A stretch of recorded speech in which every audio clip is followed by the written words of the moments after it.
Would you like to make your image more unique by adding a moon to it?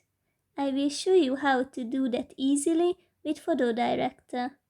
Open the app, tap Edit, choose your image, and after that go to Effects, Sky, and here you can find several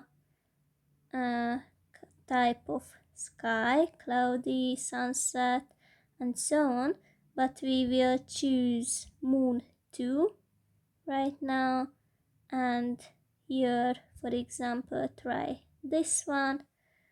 Here you can even move this moon, but I think it's too big for us, so I will choose another one.